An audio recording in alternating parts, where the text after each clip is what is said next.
guys, pag-usapan lang natin ang breaking news. Ayon kasi sa balibalita, Diyos ko, Mayor Mark Alcala at Catherine Bernardo unang nakita sa AB Clinic bago sa mall sa Taguig. Ayon kasi sa kumakalat na video ng nasabing uploader, ayon kasi sa kanya na unang nakita niya sa AB Clinic lumabas sina Mayor Mark Alcala at Catherine Bernardo bago niya nakita sa mall sa Taguig sa BGC. Na alam niyo naman siguro, may issue ngayon na tila nagkakalabuan na daw sina Mayor Mark Alcala at Catherine Bernardo. Dahil ba kay Daniel Padilla kung bakit wala sa mood si Catherine Bernardo?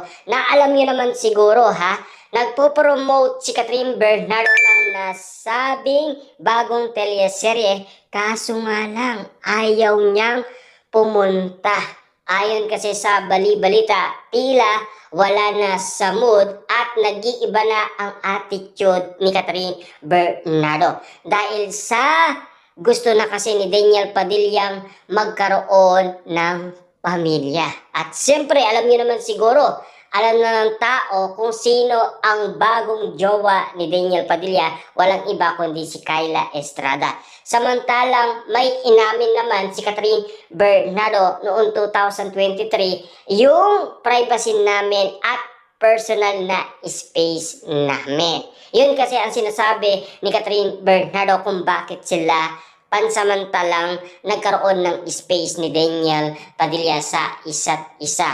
Para nga naman kasi buhayin nila ang kanilang mga pangarap. Natupad naman yon at naging successful naman. Makikita naman ng lahat ng tao yan sa iba't ibang social media platform.